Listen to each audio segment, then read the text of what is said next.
Hello, and welcome to today's episode of Pearls and Politics podcast, where we are polished and poised for greatness and impact. I'm Kahala, your host, and today we will continue our series on mental health. Today, we're going to speak with Brandi Aldridge Williams, who is a licensed professional counselor, and she works with veterans across the country.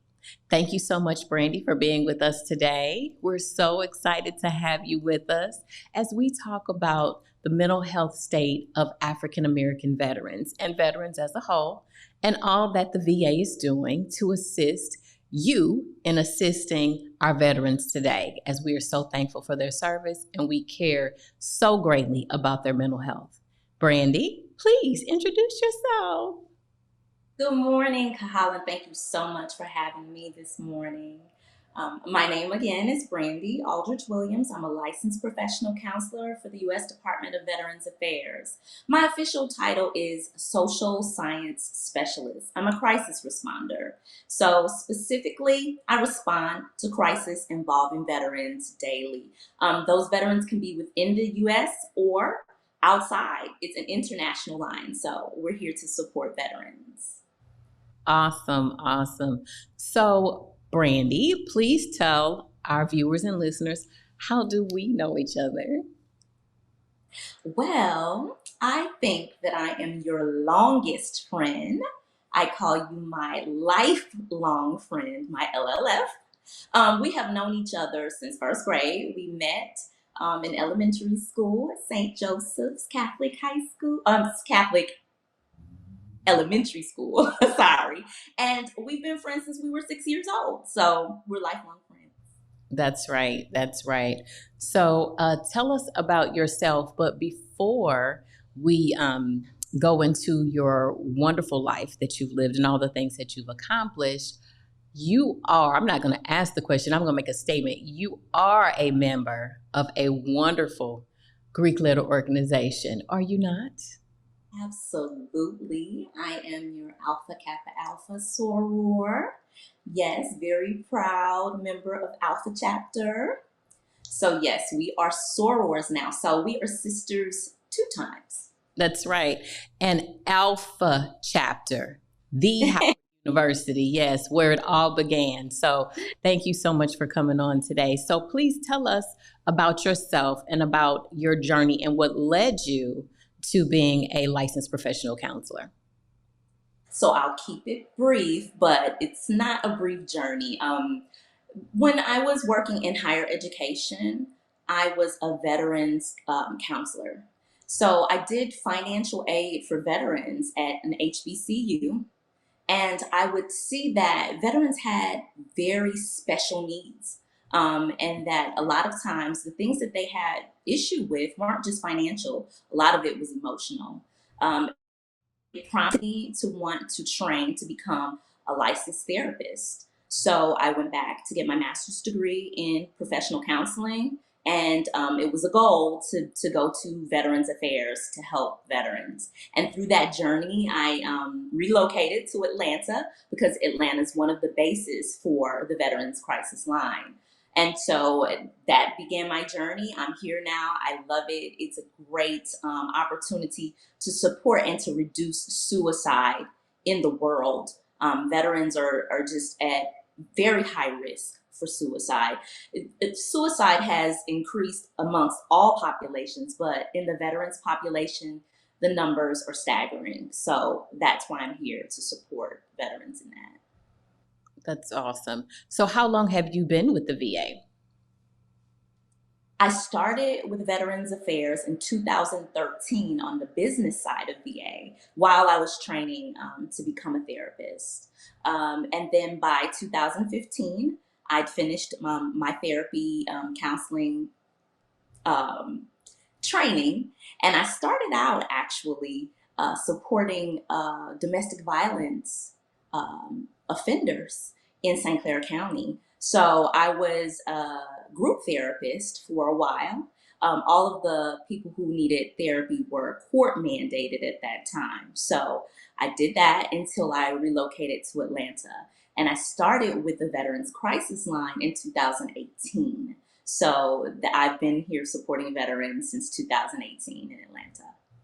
Okay. So please tell us a little bit about that in terms of the veterans that you see. Is it a hotline? Do they call? Are there hours of the day or times of the year that seem to be um, where veterans seem to be at a higher risk? I know you and I spoke the other day and you were talking about the 4th of July and fireworks and things of that nature. And, that's Independence Day. So they fought for our independence and our freedom. But the 4th of July sometimes seems to be a bit of an issue for our veterans. So just talk to us today about all those things that go Yeah, into what you do and how you help the veterans. sure. On any given day, we support thousands of veterans who are in crisis. The crisis could be anything, not just suicide. Sometimes our veterans are lonely and they just need someone to talk to because of isolation. Due to mental health issues, sometimes they lose family, they lose friends, people who are unable to deal with the special circumstances that they're dealing with. And sometimes they just need someone, a professional, to reach out to and just give them a listening ear. But as you brought up, like holidays like 4th of July that involve what we think is celebratory, like fireworks, can be very triggering for a combat veteran. Someone suffering from PTSD may call and say, I am losing it. I'm hearing these fireworks and it's giving me like flashbacks and I need some support. And sometimes those veterans have to go to a hospital. And so we're there to assess and triage and figure out, if we can handle that situation right there with them staying at home through doing various techniques, or if it's going to have to rise to the occasion of going to a hospital. And if they do need to go to a hospital, we have a full support team to make sure that they get there, whether it's a family member transporting them and us calling in advance to let the nurses there know what the situation is, or we'll actually have an ambulance come out. But the great thing about that, when you contact us, we're able to let the police department know that it is a mental health issue. We can let them know if there are any weapons there, any pets there, to assess the harm that could come to our first responders, as well as keep the veterans safe. So it's very important that if you have a mental health issue involving a veteran, that you contact us so that we can handle it so that everyone involved is kept safe. Wow. So it sounds like a complete network. Yes. And it sounds like it stems from the VA all the way down to the local levels with the first responders and the police departments, the EMTs. I mean, you just said letting them know if a veteran has a dog in the house. I Down mean, to that. that is grassroots down to what's going on with me personally. I mean, all the way down to my dog. So that is truly amazing. So, how do the veterans contact you if they have a care or concern?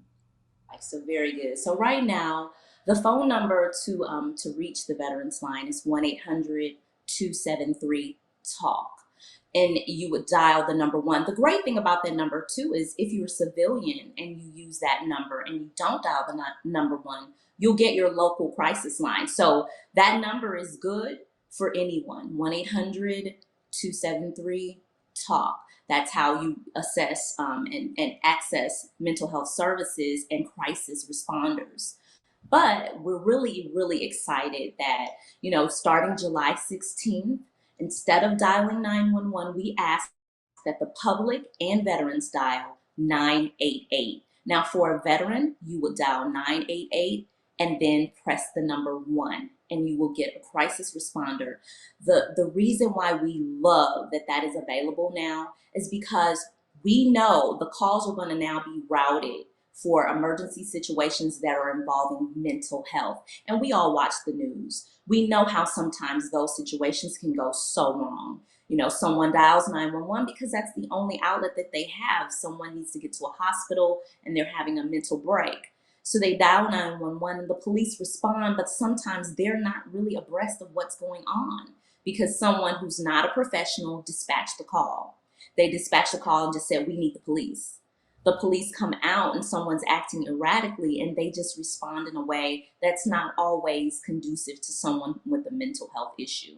So if starting July 16th, if you dial 988, then you will have someone who's already ready to handle that kind of situation, who will gather the right details and give those details to the police department, to first responders like EMS, and be able to assess the situation and make sure it's safe first. Like telling a veteran, I'm going to have someone come out to help you. I'm going to have them take you to a hospital, but I need you to put the gun away. I need you to make sure that the gun is secured. Put your dogs away. Put them in a room and close the door. Make sure that that person that's coming to help you is safe. I want you safe and I want that person safe.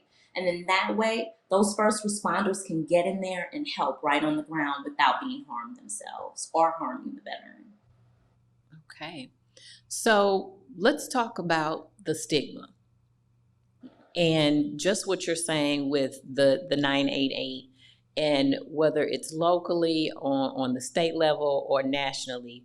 There's such a push in 2022, or just right now, period, even before 2022, to change mental health, to change the stigma, to support people who need therapy or counseling. Because, even in our generation growing up, people, particularly communities of color, oh, you don't talk about it.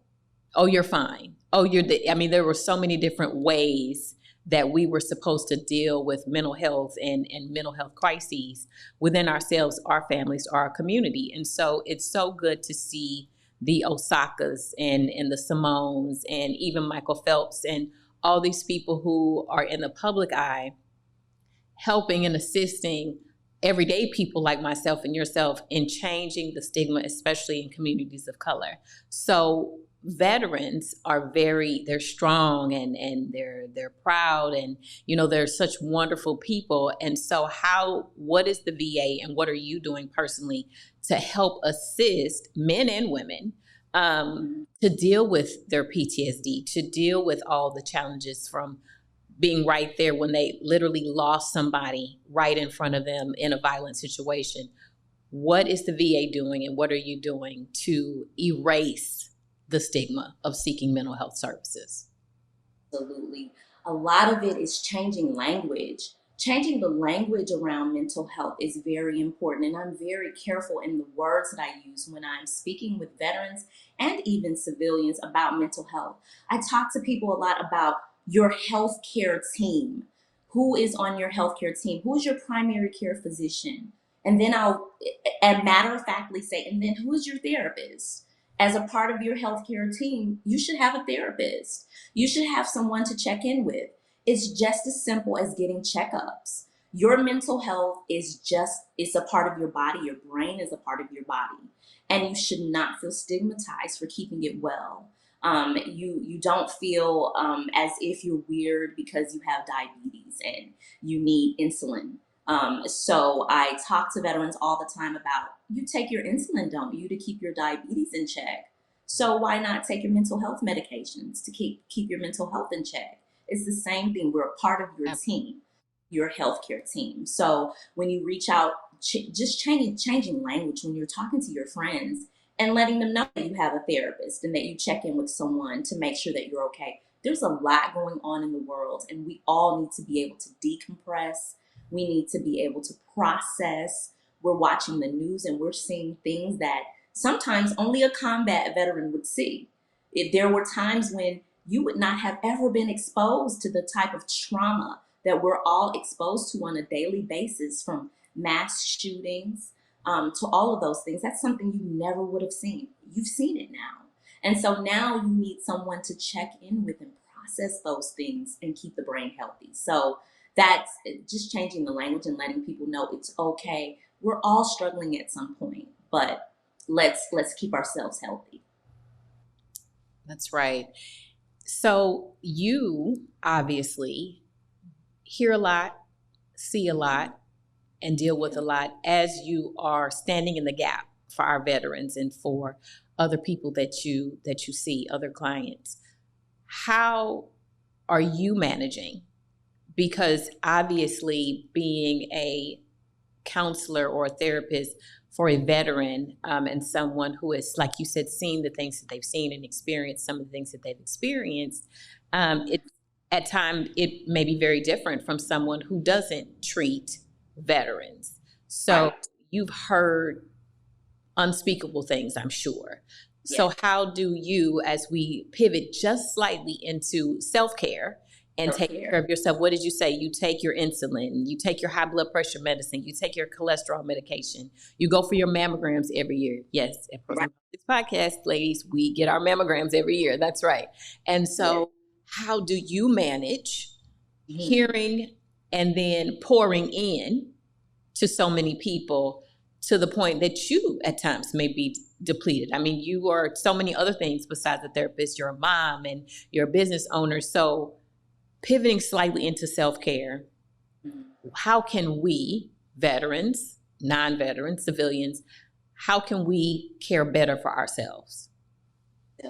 And that's really important. As you use the term self-care, it runs the gamut from the very simple and mundane to taking bubble baths to getting out with family and friends, and remembering that you have people that you need to connect to. I was talking to a veteran just a couple days ago who did not realize that he had become so disconnected from doing the things that he loved with family and friends because of the pandemic. A light bulb went on for him when I started talking to him about, what are you doing during the week?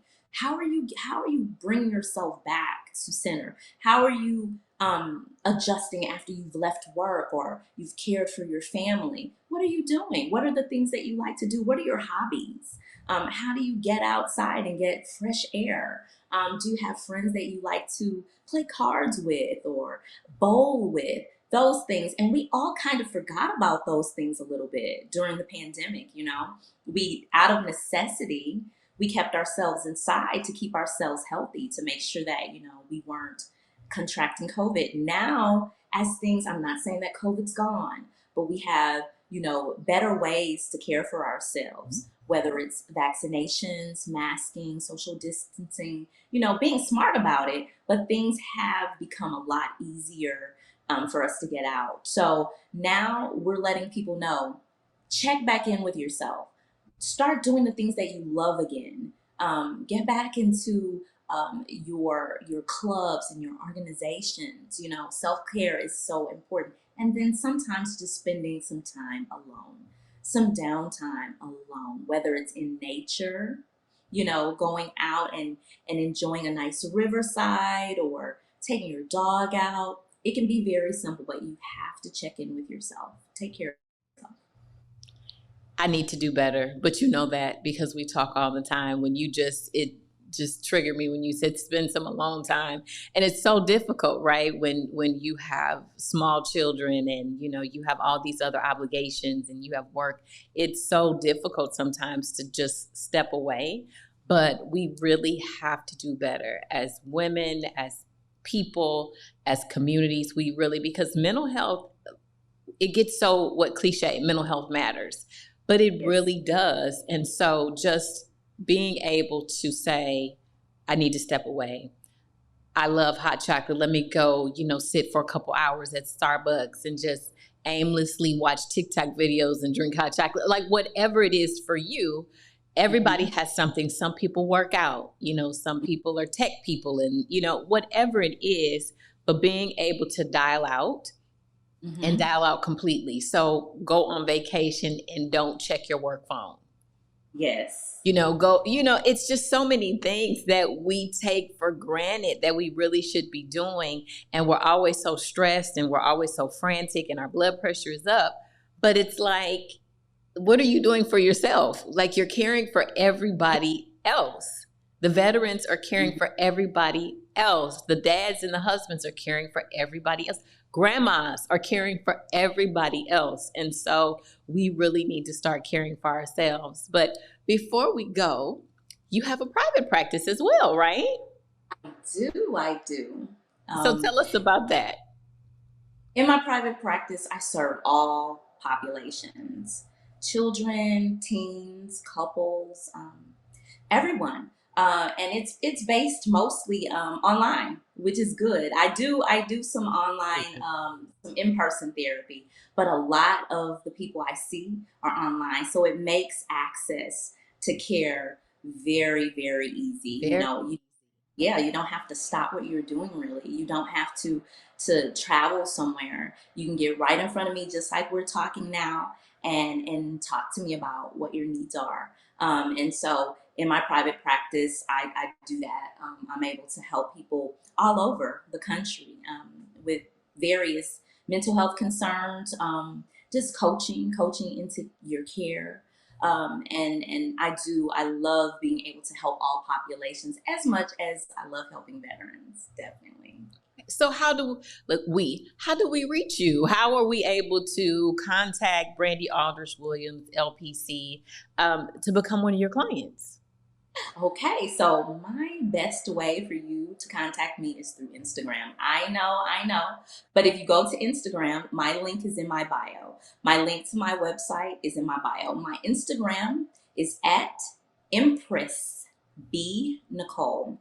My business is B Nicole Brands because I do all different types of mental health services, the traditional as well as the spiritual. So if you go to IG, Empress B Nicole. My link is in my bio, and you can book with me for traditional therapy services or for spiritual ones. Okay.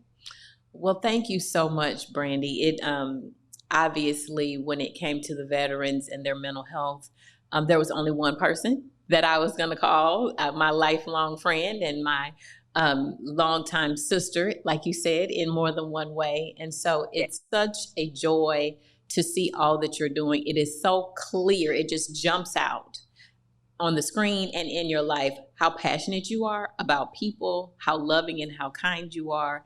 And like I said, I've known it forever, but I'm so happy that so many people get to see that, and that, people all over the world, what did you say? It's almost like telehealth. Like they can log in and talk to you from Dubai or from East St. Louis. So, yes.